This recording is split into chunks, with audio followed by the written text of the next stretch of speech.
Hey everyone, स्वागत है आप सभी का हमारे चैनल आंसर वर्ल्ड पे। आज के सेशन में हम डिस्कस करने वाले हैं पंचायती राज संस्थान के बारे में, जो कि एक प्रकार की ग्रामीण स्थानीय स्वशासन प्रणाली है जिसे हमने संवैधानिक स्थिति प्रदान की है 73वें संविधान संशोधन अधिनियम 1952 के तहत। ये टॉपिक आपका काफ़ी इंपॉर्टेंट हो जाता है सभी एग्जाम्स के पर्सपेक्टिव से। वीपीओ मेंस का सिलेबस आपने देखा हो तो यहाँ से 65 नंबर के क्वेश्चंस बनते हैं पंचायती राज संस्थान से। और यूपीएससी का सिलेबस देख लीजिए आप, सारे स्टेट पीसीएस में ये टॉपिक अलग से मेंशन होता है। प्री मेंस सब जगह भर भर के क्वेश्चंस यहाँ से बनते हैं और वनडे एग्जाम्स वगैरह में तो क्वेश्चंस बनते ही रहते हैं। सो इस टॉपिक की इंपॉर्टेंस को देखते हुए हमने ये सेशन डिज़ाइन किया है। सारी की सारी इंपॉर्टेंट चीज़ें इसमें कवर हैं, सो आप लेक्चर पूरा एंड तक देखिएगा। सो स्टार्ट करते हैं हमारे आज के सेशन को। तो जैसा हमने डिस्कस किया कि पंचायती राज इंस्टीट्यूशंस क्या हैं, एक प्रकार की ग्रामीण स्थानीय स्वशासन प्रणाली है जिसे हमने 73वें संविधान संशोधन अधिनियम के माध्यम से पंचायती राज संस्थान को संवैधानिक स्थिति प्रदान की और उन्हें देश में ग्रामीण विकास का कार्य सौंपा गया। इस संस्थान ने 32 वर्ष पूरे कर लिए हैं, लेकिन विकेंद्रीकरण को आगे बढ़ाने और जमीनी स्तर पर लोकतंत्र को मजबूत करने के लिए अभी बहुत कुछ किए जाना शेष है। तो हम भारत में पंचायती राज का विकास देख लेते हैं, कैसे कैसे पंचायती राज का विकास हुआ। वैदिक युग में कैसा था, ऋग्वेद में कैसा था, मुगल काल में कैसे कैसे पंचायती राज थी, गुप्ता काल में कैसे कैसे इम्प्रूव हुआ, ऐसे करके हम सारी चीजें देखने वाले हैं, इनका विकास देखेंगे। स्टार्ट करते हैं वैदिक युग से। तो पुराने संस्कृत के शास्त्रों में पंचायतन शब्द का हमें उल्लेख मिलता है। पंचायतन शब्द का क्या अर्थ होता है? एक धार्मिक व्यक्ति, धार्मिक या आध्यात्मिक व्यक्ति सहित 5 व्यक्तियों का समूह। मतलब दो मतलब थे इनके। पंचायतन का 2 मतलब था, एक आध्यात्मिक व्यक्ति या 5 व्यक्तियों का समूह। धीरे धीरे करके ये आध्यात्मिक व्यक्ति वाला जो कॉन्सेप्ट था वो धीरे धीरे खत्म हो गया। अच्छा, ऋग्वेद में स्थानीय स्व इकाइयों के रूप में 3 चीजों का उल्लेख है, सभा, समिति और विदत। यहाँ से क्वेश्चंस बनने के काफी चांसेस है, तो आप इसको अच्छे से देखिएगा। ऋग्वेद में मेंशन है ये। विदत शब्द का प्रयोग 122 बार ऋग्वेद में किया है। सबसे इंपॉर्टेंट है हमारी विदत, 122 बार इसका प्रयोग किया गया है। इसमें सामाजिक, धार्मिक और अन्य सैन्य कार्यों के बारे में ये चीजें देखती थी विदत। इसमें महिला एवं पुरुष दोनों की समान भागीदारी थी। इस पॉइंट को नोट करिएगा कि महिला एवं पुरुष दोनों की समान भागीदारी थी। सभा का उल्लेख ऋग्वेद में 8 बार मेंशन है। ये सभा में कौन लोग पार्टिसिपेट करते थे? गांव के वरिष्ठ लोग शामिल थे इसमें। सभा की महिलाओं को सभावती कहा जाता था और सभा के प्रधान को सभापति। ये 2 पॉइंट्स भी काफी इंपॉर्टेंट है, स्टेटमेंट बना करके पूछ लिया जा सकता है कि सभा की महिलाओं को क्या कहते थे? सभावती कहते थे और उनके प्रधान को सभापति। समिति शब्द का उल्लेख ऋग्वेद में 9 बार है। ठीक है, ये सभा से अधिक महत्वपूर्ण होती है। यह आम जनता का सदन थी। अच्छा, इसको अगर पूछा जाए कि सभा जो हमारी थी ना, ये आज की प्रेजेंट डे राज्यसभा जैसी थी और समिति हमारी प्रेजेंट डे लोकसभा जैसी थी। ठीक है, नोट करने के लिए एक चीज है कि वैदिक काल में तो हमारी महिलाओं की भागीदारी एकदम बराबर की थी, लेकिन उत्तर वैदिक काल आते आते महिलाओं की भागीदारी समाप्त कर दी गई और उत्तर वैदिक काल में विदत भी समाप्त हो गई। केवल सभा और समिति बची उत्तर वैदिक काल में। अब महाकाव्य युग देखते हैं। तो महाकाव्य युग यानी कि दो महान यहाँ पे महाकाव्य लिखे गए, जैसे कि रामायण और महाभारत। रामायण के टाइम में हमें यह संकेत मिलता है कि वहां के प्रशासन को 2 भागों में विभाजित किया गया था, पुर और जनपद। पुर का मतलब शहर और जनपद का मतलब गांव। और पूरे राज्य में, रामायण के टाइम पे पूरे राज्य में जाति पंचायत भी थी।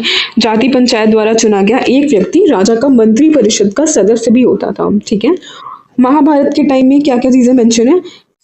महाभारत के शांति पर्व, मनुस्मृति और कौटिल्य के अर्थशास्त्र में गांव के स्वशासन का भरपूर वर्णन मिलता है। ये चीज आप नोट करिएगा कि कहाँ कहाँ पे आपको स्थानीय स्वशासन का वर्णन मिलता है।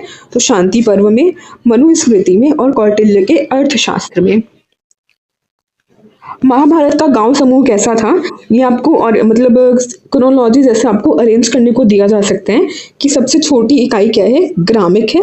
ग्रामिक से ऊपर होते हैं दशप, दशप से ऊपर विंश अधिपति, इससे ऊपर शत ग्राम अध्यक्ष और इसके ऊपर शत ग्राम पति।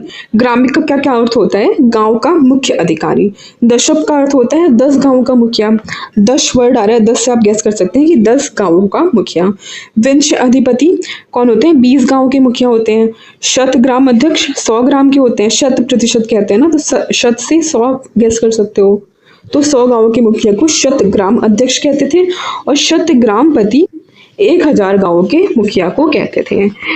ये टर्मिनोलॉजीज आप एकदम अच्छे से याद कर लीजिएगा। और ये क्रोनोलॉजी भी, सबसे छोटी इकाई ग्रामिक, दशक, विंश अधिपति, शत ग्राम अध्यक्ष, शत ग्राम पति। और महाभारत में क्या चीजें मेंशन है कि वहां पे स्थानीय कर एकत्र करते थे और अपने गांव की रक्षा के लिए वो जिम्मेदार थे। प्राचीन काल में कैसे कैसी चीजें इवॉल्व हुई, देखो कौटिल्य के अर्थशास्त्र में ग्राम पंचायतों का उल्लेख है, जैसा कि हमने ऊपर भी देखा। वहां पे नगर को पुर कहते थे और इसके प्रमुख को नागरिक कहा जाता था। ठीक है, नगर मतलब नगर है, नगर की बात हो रही है यहाँ पे, ग्राम की नहीं। नगर को पुर कहते थे और उनके प्रमुख को नागरिक कहा जाता था। स्थानीय निकाय किसी भी शाही हस्तक्षेप से मुक्त थे, कोई भी किसी भी प्रकार का शाही हस्तक्षेप नहीं था प्राचीन काल में। मौर्य और मौर्योत्तर काल के दौरान भी बुजुर्गों की एक परिषद की सहायता से मुखिया ने गांव के जीवन में एक प्रमुख भूमिका निभाना जारी रखा। मतलब मौर्य काल में भी हमारी स्थानीय इस प्रशासन के साक्ष्य मिलते हैं। प्रशासन का विभाजन कैसा था, सबसे टॉप पे होते हैं हमारे केंद्र, केंद्र का मुखिया कौन होगा, राजा। केंद्र के नीचे आते हैं प्रांत, प्रांत का मुखिया कुमार होते हैं, आर्यपुत्र होते हैं, मतलब राजा के पुत्र, उनका या कोई भी रिश्तेदार हो सकता है। प्रांत के नीचे मंडल आते हैं, मंडल के मुखिया को प्रदेष्टा या प्रादेशिक कहते हैं। बहुत ही इंपॉर्टेंट चीज है, मुखिया को क्या कहते हैं, यहाँ से प्रीलिम्स में, यूपीएससी प्रीलिम्स में क्वेश्चंस बने हुए हैं और स्टेट पीएस वगैरह में भी बनते ही रहते हैं, तो पॉसिबिलिटी है कि वीपीओ के एग्जाम्स में भी आपको यहाँ से क्वेश्चंस देखने को मिलेंगे। मंडल के नीचे क्या आता है, आहार आता है, आहार मतलब विषय या जिला, और जिले के मुखिया को क्या कहते हैं, विषयपति कहते हैं और यह स्थानिक कहते हैं। ठीक है, डीएम के बराबर होते हैं हमारे विषयपति, डिस्ट्रिक्ट मजिस्ट्रेट के बराबर। आहार विषय जिला के नीचे स्थानीय आते हैं। स्थानीय क्या होते हैं, 800 गांव का समूह। स्थानीय के नीचे द्रोणमुख, द्रोणमुख 400 गांव का समूह होता है। द्रोणमुख के नीचे खारवरिक 200 गांवों का समूह। खारवरिक के नीचे संग्रहण 10 गांवों का समूह, इसके मुखिया को गोप कहते हैं। संग्रहण के मुखिया को गोप कहते हैं और ग्राम के मुखिया को ग्रामणी कहते हैं। ये किस काल की बात हम कर रहे हैं, मौर्य एवं मौर्योत्तर काल की बात कर रहे हैं। बहुत ही इंपॉर्टेंट है इनका, ये अच्छे से याद रखिएगा। सबसे छोटी इकाई है ग्राम, ग्राम के ऊपर संग्रहण, खारवरिक, द्रोणमुख, स्थानीय, आहार, विषय, जिला, तीनों एक ही है। उसके ऊपर मंडल, प्रांत, फिर केंद्र, केंद्र का मुखिया राजा। मैगासीन की किताब इंडिका में नगर प्रशासन का उल्लेख भी है। ठीक है, मैगासीन की किताब है ना इंडिका, इसमें नगर प्रशासन का उल्लेख है। और 2 तरह के मुख्य अधिकारी थे मैगासीन की किताब के अनुसार। कौन से 2 अधिकारी थे, एस्ट्रोनोमाई और एग्रोनोमाई। एस्ट्रोनोमाई क्या है, हमारे नगर का प्रमुख अधिकारी। एग्रोनोमाई क्या है, जिला एवं सड़क निर्माण अधिकारी। बहुत ही इंपॉर्टेंट है ये, अच्छे से याद रखिएगा। एस्ट्रोनोमाई नगर का प्रमुख अधिकारी और एग्रोनोमाई जिला एवं सड़क निर्माण अधिकारी। गुप्त काल में कैसी चीजें थी, मौर्य की अपेक्षा अधिक विकेंद्रित था हमारा गुप्त काल। ये स्टेटमेंट आपको दे दिया जा सकता है कि क्या मौर्य की अपेक्षा अधिक विकेंद्रित था गुप्त काल, तो बिल्कुल सही स्टेटमेंट है हमारा। प्रशासनिक सुविधा एवं प्रांतों में विभाजन कैसा था, सबसे टॉप पे था हमारा प्रांत, देश, अवनि, भुक्ति। 4 की चारों एक ही चीज है, चाहे आप प्रांत बोलिए, चाहे देश बोलिए, चाहे अवनि बोलिए, चाहे भुक्ति बोलिए। इसके अधिकारी को हम क्या कहते थे, उपरिक कहते थे। उपरिक क्या होते थे, राजकुल का कोई व्यक्ति होता था। ठीक, इसके नीचे क्या आता था, प्रांत के नीचे जिला आता था, जिला या विषय, और मुखिया को विषयपति कहते हैं, यानी कि जिलाधिकारी। जिला विषय के नीचे तहसील आती थी, तहसील को विधि भी कहते हैं। तहसील के नीचे पेठ, पेठ के नीचे ग्राम, और ग्राम के मुखिया को ग्रामपति या ग्रामिक। मौर्य काल से थोड़ा सा इजी इनका ये क्लासिफिकेशन है ना। मौर्य काल में तो कितने सारे चीजें थी, केंद्र, केंद्र, प्रांत, मंडल, आहार, स्थानीय, द्रोणमुख, खारवरिक, संग्रहण, ग्राम, और इसमें बस क्या है, प्रांत, जिला, तहसील, पेठ, ग्राम। चोल प्रशासन के समय कैसी थी ये व्यवस्थाएं? तो वर्तमान स्थानीय स्वशासन की भांति स्पष्ट प्रमाण मिलते हैं यहाँ पे, ठीक है। जैसे हमारी वर्तमान में स्थानीय स्वशासन प्रणाली है, उसी प्रकार हमें चोल प्रशासन के में भी स्पष्ट साक्ष्य मिलते हैं। ये पॉइंट नोट करिएगा। वहाँ पे क्या होती है, चोल प्रशासन में राजतंत्रात्मक व्यवस्था थी। वहाँ के मुखिया राजा थे जो कि वंशानुगत थे, ठीक है। और स्थानीय प्रशासन का भी जिक्र हमें मिलता है चोल प्रशासन में। इनका क्लासिफिकेशन कैसा है? सबसे टॉप पे राष्ट्र है, उसके नीचे मंडलम, मंडलम यानी कि प्रांत, नीचे है कुट्टम या वालनाडु। साउथ का है ना, इससे थोड़ा सा नाम इनका डिफरेंट है। कुट्टम वालनाडु मतलब कई जिलों का समूह, कई जिलों का समूह के नीचे फिर जिला आता है नाडु, नाडु के नीचे कुर्रम, कुरैम, कुरैम कई गांवों के समूह को कहते हैं, और सबसे छोटी इकाई है गांव, ठीक है। सबसे छोटी गांव, ये अरेंज करने के लिए भी आपको दिया जा सकता है कि सबसे छोटी इकाई गांव, गांव के ऊपर आते हैं कुर्रम और कुरैम, कुरैम के ऊपर नाडु, नाडु के ऊपर कोट्टम या वालनाडु, उसके ऊपर मंडलम, और सबसे ऊपर राष्ट्र। चोल प्रशासन में 3 प्रकार की ग्राम सभा का जिक्र है, बहुत ही इंपॉर्टेंट, इसको स्टार मार्क कर लीजिए एकदम से। 3 प्रकार की ग्राम सभा का जिक्र है। पहली है उर, जो कि सर्वसाधारण लोगों की आम सभा थी। दूसरी है सभा महासभा, जो कि ब्राह्मण या वयस्क पुरुषों की सभा थी, ठीक है। और तीसरी हमारी नगरम, जो कि व्यापारी समुदाय की सभा थी। तीनों इंपॉर्टेंट है, उर, सभा महासभा और नगरम। नोट हम एक चीज देख लेते हैं कि उत्तमेरूर अभिलेख में चोल स्थानीय स्वशासन का समग्र चित्र उपलब्ध कराता है, ठीक है। उत्तमेरूर अभिलेख, अगर ये स्टेटमेंट आपको आ जाए कि कौन से अभिलेख से हमें चोल स्थानीय स्वशासन का समग्र चित्र उपलब्ध होता है, तो आंसर होगा उत्तमेरूर अभिलेख, ठीक। मध्यकालीन काल में आते हैं। सल्तनत काल के दौरान दिल्ली के सुल्तानों ने अपने राज्य को विलायत नामक प्रांतों में विभाजित किया था, ठीक है। दिल्ली के सुल्तानों ने अपने राज्य को विलायत नामक प्रांतों में विभाजित किया था, ठीक है। इंपॉर्टेंट टर्म विलायत। गांव के शासन के लिए 3 महत्वपूर्ण अधिकारी थे दिल्ली सल्तनत में। पहला है हमारा मुकद्दम, जो कि प्रशासन देखते थे। दूसरा है पटवारी, जो कि राजस्व संग्रह देखते थे। तीसरे हैं चौधरी, जो कि पंच की मदद से विवादों का निपटारा करते थे। 3 के तीनों बहुत ही इंपॉर्टेंट है, स्टार मार्क कर लीजिए। मुकद्दम, पटवारी, चौधरी हमें कहाँ देखने को मिल रहा है? दिल्ली सल्तनत में देखने को मिल रहा है। गांवों को अपने क्षेत्र में स्वशासन के संबंध में पर्याप्त अधिकार थे, पर्याप्त अधिकार इन्होंने दिए थे। मध्यकालीन काल में मुगल शासन के तहत जातिवाद और सामंतवादी शासन प्रणाली ने धीरे धीरे गांव में स्वशासन को खत्म कर दिया, ठीक है। धीरे धीरे कर करके दिल्ली सल्तनत में तो हमें देखने को मिलता है स्थानीय स्वशासन, लेकिन मुगल शासन जैसे ही आता है वहां पे जातिवाद और सामंतवाद शासन के चलते क्या हुआ, ग्रामीण स्वशासन धीरे धीरे खत्म हो गया। ध्यान देने योग्य है कि मध्यकालीन काल में स्थानीय ग्राम प्रशासन में महिलाओं की भागीदारी का कोई उल्लेख नहीं है, और उत्तर वैदिक काल से हमने देखा उत्तर वैदिक काल में भी महिलाओं की भागीदारी एकदम ही कम कर दी गई है ना, और मध्यकालीन काल आते आते तो एकदम ना के बराबर ही हो गई, कोई उल्लेख नहीं मिलता है महिलाओं की भागीदारी का। आगे चलते हैं, ब्रिटिश काल में कैसी थी स्थानीय स्वशासन की, कैसे था वो हम देख लेते हैं। तो ब्रिटिश शासन के तहत ग्राम पंचायतों ने अपनी स्वायत्तता खो दी और कमजोर हो गई, ठीक है। 1870 में हमने पहली बार देखा कि भारत में प्रतिनिधि स्थानीय संस्थाओं की शुरुआत हो रही है। 1870 में वित्तीय विकेंद्रीकरण का मेयो का प्रस्ताव आया, ठीक है। बहुत ही इंपॉर्टेंट है ये, 1870 में मेयोस रेजोल्यूशन के नाम से जिसे हम जानते हैं।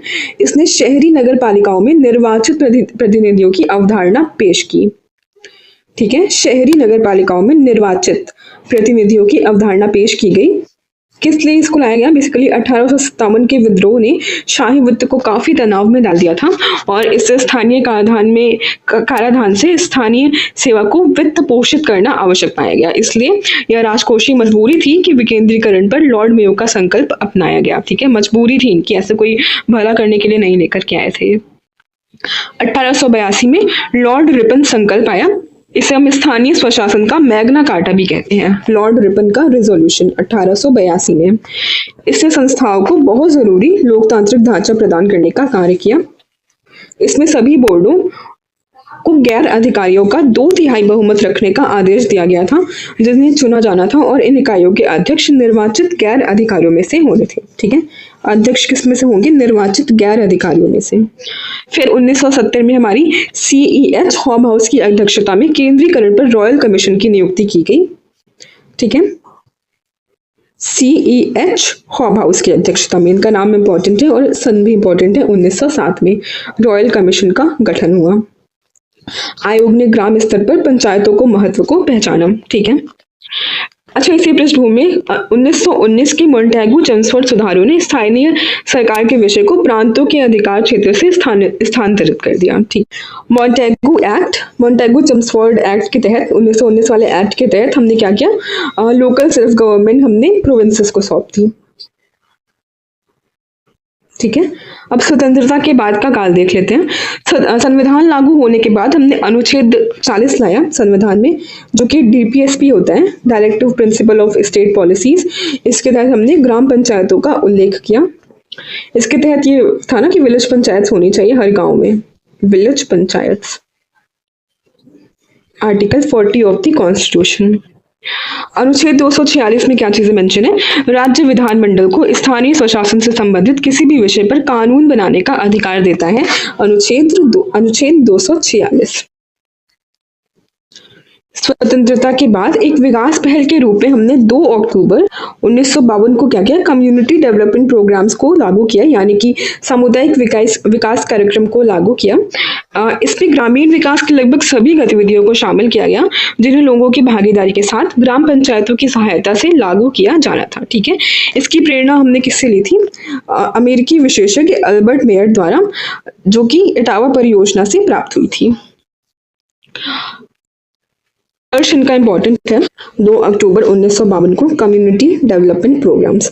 फिर 1953 में हमने नेशनल एक्सटेंशन सर्विसेज की भी शुरुआत की, ताकि ये सहयोग कर सके सामुदायिक विकास कार्यक्रम में।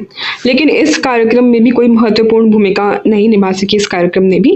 और CDP की विफलता के कई कारण देते हैं विशेषज्ञ, जैसे कि नौकरशाही की बाधाएं व अत्यधिक राजनीति, लोगों की भागीदारी में कमी, प्रशिक्षित एवं योग्य कर्मचारियों की कमी। ये सारी चीजें वो बताते हैं कि क्यों ये विफल हो गया। ये 2 डेट्स आपके लिए इंपॉर्टेंट हैं, 2 अक्टूबर 1952 कम्युनिटी डेवलपमेंट प्रोग्राम्स, और 1953 में आई नेशनल एक्सटेंशन सर्विसेज। फिर वर्ष 1957 में, ठीक है, 1957 वर्ष आ गया, नेशनल डेवलपमेंट काउंसिल ने सामुदायिक विकास कार्यक्रम के विचार करने हेतु बलवंत राय मेहता कमेटी की गठन किया। ठीक है। बलवंत राय मेहता अध्यक्ष थे उस कमेटी के। इस समिति ने पाया कि CDP की विफलता के प्रमुख कारण क्या क्या थे, वही सारी चीजें बताई कि प्रमुख कारण था इसमें लोगों की भागीदारी में कमी। इस समिति ने 3 स्तरीय पंचायती राज संस्थानों का सुझाव दिया। पहले नंबर पे आती है हमारी ग्राम स्तर व ग्राम पंचायत, दूसरे नंबर पे प्रखंड ब्लॉक स्तर पर पंचायत समिति, और तीसरे नंबर पे जिला स्तर पर जिला परिषद। ठीक है। इंपॉर्टेंट चीजें, 3 स्तरीय पंचायती राज संस्थाओं का सुझाव दिया बलवंत राय मेहता कमेटी ने, जो कि वर्ष 1957 में बनी थी। इसके तहत 2 अक्टूबर 1959 को राजस्थान में विकेंद्रीकरण शुरू हो गया था, हमारा लोकतांत्रिक विकेंद्रीकरण। आंध्र प्रदेश में यह योजना कब लागू हुई, 1 नवंबर 1959 को। फिर इसके बाद काफी राज्यों ने इस योजना को लागू किया, असम, गुजरात, कर्नाटक, मध्य प्रदेश, महाराष्ट्र, ओडिशा एवं पंजाब। फिर 1977 में हमारी अशोक मेहता समिति को नियुक्त किया गया। इसने 2 स्तरीय पंचायती राज संस्थाओं का सुझाव दिया था, जिसमें कि जिला परिषद और मंडल पंचायत शामिल थे। ठीक है। 2 लेवल पे उन्होंने बताया, जिला परिषद और मंडल पंचायत। इस समिति की अनुशंसा के आधार पर कर्नाटक पहला राज्य था जिसने इस व्यवस्था को प्रभावी रूप से लागू किया था। ठीक है। कालांतर में पंचायतों के पुनरुद्धार और इन्हें नई ऊर्जा प्रदान करने के उद्देश्य से भारत सरकार ने विभिन्न समितियों की नियुक्ति की। इसमें से सबसे महत्वपूर्ण समितियां कौन कौन सी है, नंबर 1 है हनुमंत राव समिति 1983 की, GVK राव समिति 1985, LM सिंघवी समिति 1986, केंद्र राज्य संबंधों पर सरकारी आयोग 1988, PK थुंगन समिति 1989, हरलाल सिंह खर्रा समिति 1990। सारी की सारी समितियां इंपॉर्टेंट है, इनका डेट भी काफी इंपॉर्टेंट है। GVK राव समिति ने क्या रिकमेंड किया कि जिले को योजना की बुनियादी इकाई बनाने के लिए उन्होंने सुझाव दिया था कि जिला क्या हो, यहाँ से स्टेटमेंट बना था लास्ट ईयर PCS में, UPPSC वाले क्वेश्चंस में। ठीक है। जिला क्या होगा, यानी कि डिस्ट्रिक्ट क्या होगी, बुनियादी इकाई बनेगी। पंचायती राज संस्थान की, और इसने नियमित चुनाव आयोजित करने की भी सिफारिश की थी। 2 सिफारिश इनकी इंपॉर्टेंट है कि जिले को योजना की बुनियादी इकाई बनाइए और नियमित चुनाव आयोजित करने की सिफारिश दी गई। और एडम सिंघवी कमेटी जो थी हमारी, एडम सिंघवी कमेटी ने पंचायतों को सशक्त करने के लिए उन्हें संवैधानिक दर्जा प्रदान करने तथा अधिक वित्तीय संसाधन सौंपने की सिफारिश की थी। 2 सिफारिश इनकी इंपॉर्टेंट है कि इन्होंने संवैधानिक दर्जा प्रदान करने के लिए कहा और अधिक वित्तीय संसाधन सौंपने की सिफारिश की। अच्छा, पंचायती राज संस्थान को संवैधानिक दर्जा प्रदान करने का संशोधन के चरण कब हमारे स्टार्ट हुए? 1989 में 64वें संशोधन विधेयक से। राजीव गांधी जी की सरकार में ये पहली बार ये संशोधन लाया गया था, जबकि ये पारित नहीं हो सका था, राज्यसभा में ये विधेयक पारित नहीं हो सका था। फिर संविधान में 74वां संशोधन विधेयक लाया गया। पंचायत राज संस्थान और नगर पालिकाओं के लिए एक संयुक्त विधेयक वर्ष 1990 में प्रस्तुत किया गया था, लेकिन इसे कभी सदन में चर्चा के लिए लाया ही नहीं गया। फिर प्रधानमंत्री पीवी नरसिम्हा राव के कार्यकाल के दौरान सितंबर 1991 में 72वें संविधान संशोधन विधेयक के रूप में एक व्यापक संशोधन प्रस्तुत किया गया। इसके बाद में अच्छा, ये इंपॉर्टेंट है कि प्रधानमंत्री वीपी नरसिम्हा राव की जब कार्यकाल था तब हमारा ये 72वां संविधान संशोधन विधेयक व्यापक संशोधन के रूप में प्रस्तुत किया गया था। इसके तहत 73वें और 74वें संविधान संशोधन को दिसंबर 1952 में संसद द्वारा पारित कर दिया गया। ठीक है, इन संशोधन के माध्यम से ग्रामीण और शहरी भारत में स्थानीय स्वशासन की नींव डाली गई। ठीक है, 73वें से ग्रामीण और 74वें से शहरी भारत में स्थानीय स्वशासन की नींव डाली गई। 24 अप्रैल 1993 को संविधान 73वां संशोधन अधिनियम 1952 और 1 जून 1993 को 74वां संशोधन अधिनियम 1952 के रूप में कानून में परिवर्तित हुए। ठीक है, डेट इंपॉर्टेंट है 24 अप्रैल। इसी दिन हम कौन सा डे सेलिब्रेट करते हैं? पंचायती राज दिवस मनाते हैं इसी दिन, पंचायती राज दिवस। आगे चलते हैं। अच्छा, 5वीं सूची में जो जिले हमारे जो राज्य हमारे मेंशन हैं उन्हें इस नियम से दूर रखा गया था। निम्नलिखित क्षेत्रों को सामाजिक, सांस्कृतिक और प्रशासनिक कारणों से अधिनियम के प्रवर्तन में छूट दी गई थी। अच्छा, 5वीं सूची में कौन कौन से राज्य आते हैं? आंध्र प्रदेश, बिहार, गुजरात, हिमाचल प्रदेश, मध्य प्रदेश, महाराष्ट्र, उड़ीसा और राजस्थान।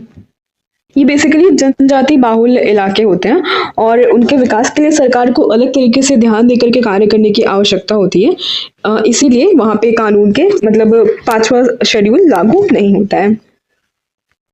इसमें अन्य राज्य भी शामिल हैं, नागालैंड, मेघालय और मिजोरम। पश्चिम बंगाल राज्य में दार्जिलिंग जिले के पहाड़ी क्षेत्र, जिनके लिए दार्जिलिंग गोरखा हिल काउंसिल मौजूद है। संविधान संशोधन अधिनियम के प्रावधानों के अनुरूप भारत सरकार द्वारा पंचायतों के प्रावधान अनुसूचित क्षेत्रों पर विस्तार अधिनियम 1996 the provision of the panchayat extension to the schedule act, PESA act को पारित किया गया था ताकि वो सारे पंचायत के अधिनियम्स वगैरह वहां पर भी लागू कर सके। इस एक्ट के थ्रू वहां की ग्राम सभा को सुपर पावरफुल बना दिया गया था।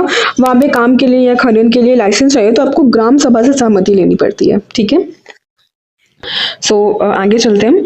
पंचायती राज व्यवस्था का संवैधानिक आधार एवं संवैधानिक प्रावधान, ये चीज हमने डिस्कस की कि 73वें संविधान संशोधन अधिनियम द्वारा संवैधानिक दर्जा प्राप्त हुआ पंचायती राज व्यवस्था को, जिसके तहत भारतीय संविधान के भाग 11 में शामिल किया गया। ठीक है, भाग 11 में आते हैं पंचायत और भाग 12 में आते हैं म्यूनिसिपैलिटीज, जिसमें अनुच्छेद 243 से लेकर के 243 ओ तक के प्रावधान दिए गए हैं। संवैधानिक आधार हम देख लेते हैं। ठीक है, ये सारी चीजें हमने डिस्कस की। पार्ट 9 में आते हैं आर्टिकल 243 से 243 ओ तक, और इस संविधान की 11वीं अनुसूची पंचायती राज के लिए डिस्कस मतलब डाली गई है। इसमें 29 कार्यों को शामिल किया गया है, 29 चीजें इसमें मेंशन है, 29 लिस्ट हैं। अब सारे आर्टिकल्स हम देख लेंगे। अनुच्छेद 243 क्या कहता है हमारा? इसमें पंचायती राज व्यवस्था की परिभाषा दी गई है, गठन कैसे होगा, संरचना क्या होगी और कार्य क्षेत्र के बारे में बताया गया है। अनुच्छेद 243 सारे के सारे आर्टिकल्स आपके लिए इंपॉर्टेंट होने वाले हैं। अनुच्छेद 243 ए, इसमें क्या लिखा गया है? इसमें ग्राम सभा की परिभाषा और उसके कार्य क्षेत्र के बारे में बताया गया है, मतलब और डिफाइन किया गया है 243 ए में। अनुच्छेद 243 बी में क्या लिखा गया है? इसमें पंचायतों के गठन के बारे में बताया गया है। उन राज्यों को छोड़कर जिनकी जनसंख्या 20 लाख से कम हो, ग्राम, मध्यवर्ती, प्रखंड, तालुक, मंडल और जिला स्तर पर पंचायत की 3 स्तरीय कमिटीज आप बना सकते हैं। अनुच्छेद 243 सी, इसमें पंचायतों की संरचना के बारे में बताया गया है, जिसमें 3 स्तर ग्राम पंचायत, पंचायत समिति और जिला परिषद शामिल हैं। अनुच्छेद 243 डी में इसमें अनुसूचित जाति और अनुसूचित जनजाति के लिए पंचायतों में आरक्षण का प्रावधान किया गया है। उपलब्ध सीटों की कुल संख्या में 1/3 सीटें महिलाओं के लिए भी आरक्षित हैं। 1/3 सीटें एससी और एसटी के लिए आरक्षित स्थानों में से 1/3 सीट इन वर्ग की महिलाओं के लिए आरक्षित है और सभी स्तर पर अध्यक्ष के पद के लिए भी 1/3 पद महिलाओं के लिए आरक्षित हैं। अनुच्छेद 243 ई, इसमें पंचायतों के चुनाव के बारे में बताया गया है। चुनाव कैसे होगा पंचायत में, ये आर्टिकल 243 ई में मेंशन है। प्रतिनिधियों के लिए एक समान 5 वर्षीय कार्यकाल निर्धारित किया गया है। ठीक है, 5 साल का इनका कार्यकाल होने वाला है और कार्यकाल की समाप्ति से पहले नए निकायों के गठन के लिए निर्वाचन प्रक्रिया पूरी करना आवश्यक है। निकायों के विघटन में की स्थिति में 6 माह के अंदर आपको निर्वाचन कराना अनिवार्य है। ठीक है, अगर विघटन हो जाता है तो 6 माह के अंदर आपको पुनः निर्वाचन कराना अनिवार्य है। अनुच्छेद 243 एफ में इसमें पंचायतों के सदस्यों के लिए अयोग्यता के बारे में बताया गया है। अयोग्यता के बारे में मेंशन है इसमें। अनुच्छेद 243 जी में इसमें पंचायतों के कार्य क्षेत्र के बारे में बताया गया है। आर्थिक विकास और सामाजिक न्याय के लिए योजनाएं तैयार करने और इन योजनाओं को कार्यान्वित करने के लिए पंचायतों को शक्ति व प्राधिकार प्रदान करने के लिए राज्य विधानमंडल राज्य विधि बना सकेगा। ठीक है, अनुच्छेद 243 एच, इसमें पंचायतों के लिए वित्तीय अधिकार और दायित्व के बारे में बताया गया है। 243 आई में इसमें पंचायतों के चुनाव के लिए वित्त आयोग के गठन के बारे में बताया गया है। ठीक है, फाइनेंस कमीशन का गठन करने के लिए बताया गया है 243 आई में। अनुच्छेद 243 जे में इसमें पंचायतों के लिए लेखा परीक्षा के बारे में बताया गया है। लेखा परीक्षा का जिक्र जे में है। निर्वाचन आयोग का जिक्र 243 के में है और विशेष प्रावधान दिए गए हैं 243 एल में, जैसे कि 20 लाख से कम जनसंख्या वाले राज्यों के लिए मध्यवर्ती स्तर ना बनाने का विकल्प है। ठीक है, मतलब आप 2 स्तर का ही पंचायती राज अपना बना सकते हो। अनुच्छेद 243 एम में इसमें पंचायतों के लिए विशेष प्रावधान दिए गए हैं, जैसे कि 5 वर्ष का कार्यकाल। अनुच्छेद 243 एन, इसमें पंचायतों के विघटन के बाद चुनाव के बारे में बताया गया है, किस प्रकार से आप चुनाव कराएंगे। 243 ओ में इसमें पंचायतों के लिए अन्य प्रावधान दिए गए हैं। अच्छा, संवैधानिक प्रावधानों का उद्देश्य क्या है हमारा? पहला उद्देश्य है विकेंद्रीकरण करना, यानी कि डिसेंट्रलाइजेशन। ये बेसिक फीचर होता है संवैधानिक प्रावधान का। ठीक है, पंचायती राज व्यवस्था सत्ता के विकेंद्रीकरण के सिद्धांत पर आधारित है, जिससे ग्रामीण क्षेत्रों में विकास कार्यों में आम लोगों की भागीदारी सुनिश्चित होती है। स्थानीय स्वशासन इससे कंफर्म होता है। यह व्यवस्था स्थानीय स्तर पर लोगों को शासन में भागीदारी का अवसर प्रदान कराती है। जन भागीदारी होती है इससे। यह व्यवस्था स्थानीय स्तर पर लोगों के विकास कार्यों में भागीदारी का अवसर प्रदान करती है। लोकतांत्रिक शासन और मजबूत होता है इससे। यह व्यवस्था ग्रामीण क्षेत्रों में लोकतांत्रिक शासन को बढ़ावा देती है और ग्रामीण विकास होता है इससे। यह व्यवस्था ग्रामीण क्षेत्रों में विकास को महत्वपूर्ण भूमिका निभाती है। अब उत्तर प्रदेश राज्य में पंचायती राज व्यवस्था से संबंधित व्यवस्थाएं एवं महत्वपूर्ण संशोधन हम देख लेंगे। ठीक है, उत्तर प्रदेश वैसे तो इसमें 3 स्तरीय होती है। ग्राम पंचायत होता है, क्षेत्र पंचायत होता है और जिला पंचायत होता है। 73वें संविधान संशोधन के बाद त्रिस्तरीय व्यवस्था के रूप में स्थापित हुई थी। ठीक है, 1994 में संशोधन की बात करें तो 1994 में हमने संशोधन किया था उत्तर प्रदेश पंचायती राज अधिनियम 1947 में और उत्तर प्रदेश क्षेत्र पंचायत एवं जिला पंचायत अधिनियम 1961 में संशोधन किया गया था, इन 2 एक्ट्स में। ठीक है, इंपॉर्टेंट पॉइंट है कि 1994 में हमने 1947 और 1961 वाले एक्ट में संशोधन किया है। प्रमुख विशेषताएं क्या हैं उत्तर प्रदेश में पंचायती राज व्यवस्था की? पहली विशेषता है कि ये 3 स्तरीय व्यवस्था है। पहली स्तर पे होती है ग्राम पंचायत, फिर क्षेत्र पंचायत ब्लॉक स्तर पे, फिर जिला पंचायत जिला स्तर पे। 73वां संविधान संशोधन किया गया, उसके बाद पंचायती राज व्यवस्था को संवैधानिक दर्जा दिया गया और उत्तर प्रदेश में त्रिस्तरीय व्यवस्था को स्थापित करने का मार्ग प्रशस्त हुआ। संशोधन अधिनियम ये हमने डिस्कस किया कि 1983 में हमने संशोधन किया 1947 और 1961 वाले एक्ट में, ताकि हम ये निम्न प्रावधानों को लागू कर सके, जैसे कि पंचायतों का संगठन और संरचना, अनुसूचित जाति, अनुसूचित जनजाति, पिछड़े वर्ग तथा महिलाओं के लिए आरक्षण दे सके, पंचायतों का निश्चित कार्यकाल फिक्स कर सके जो कि 5 साल, पंचायतों के कृत शक्तियां और उत्तरदायित्व का विस्तार कर सके, राज्य निर्वाचन आयोग का गठन कर सके, राज्य वित्त आयोग की स्थापना कर सके। इसलिए इन एक्ट्स में अमेंडमेंट किया गया था 1994 में। ग्राम पंचायत विकास योजना, उत्तर प्रदेश में ग्राम पंचायत विकास योजना यानी कि GBDP को लागू किया गया है, जो ग्राम पंचायतों के समग्र और समेकित विकास के लिए बनी है। उत्तर प्रदेश में पंचायती राज प्रशिक्षण संस्थान यानी कि प्रिट स्थापित किया गया है, जो कि पंचायत प्रतिनिधियों को प्रशिक्षण प्रदान करती है। बहुत इंपॉर्टेंट है कि प्रिट हमारा कहाँ पे है, उत्तर प्रदेश में स्थित है। ठीक है। ग्राम पंचायत भवन, ग्राम पंचायतों के लिए पंचायत भवन बनाए जाते हैं जो ग्राम स्तर पर पंचायत सचिव की उपलब्धता सुनिश्चित करते हैं। ग्राम निधि का भी मेंशन है इसमें। ग्राम पंचायतों को वित्तीय स्वायत्तता प्रदान करने के लिए ग्राम निधि की व्यवस्था है। राज्य निर्वाचन आयोग के बारे में दिया गया है। पंचायतों के चुनाव कराने के लिए राज्य निर्वाचन आयोग का गठन किया गया है। अधिकार और जिम्मेदारियां भी दी गई हैं प्रदेश सरकार को। आरक्षण मिलता है अनुसूचित जाति, अनुसूचित जनजाति व महिलाओं के लिए। स्थायी समितियों का भी गठन किया गया है। अब देखो 2011 में हमने इसमें फिर से संशोधन किया था, एक बार 1994 में और एक बार 2011 में। इसके तहत हमने क्या किया, उत्तर प्रदेश पंचायती राज 17वां संशोधन, ये नाम है इसका, 17वां संशोधन अधिनियम 211।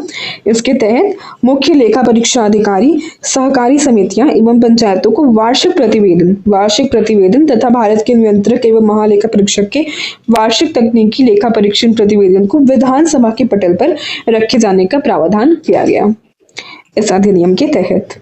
अच्छा, उत्तर प्रदेश में कुल 57,691 ग्राम पंचायत हैं, 826 ब्लॉक पंचायत हैं, 75 डिस्ट्रिक्ट हैं और 56,642 पंचायत भवन हैं। ठीक है। ग्राम पंचायत विकास योजना के कुछ चरण होते हैं, वो हम एक बार डिस्कस कर लेते हैं, फिर सेशन एंड करेंगे। ठीक है। ग्राम पंचायत विकास योजना निर्माण के 5 चरण होते हैं। पहला चरण हमें वातावरण का निर्माण करना है, उसके बाद पारिस्थितिकीय विश्लेषण करना है, फिर आवश्यकताओं समस्याओं की पहचान एवं प्राथमिकता का निर्धारण करना है, फिर इन द एंड संसाधनों का निर्धारण एवं ड्राफ्ट प्लान का विकास और तकनीक एवं प्रशासनिक स्वीकृति करनी है। तो ये था हमारा आज का सेशन। आशा है कि आपको सेशन अच्छा लगा होगा।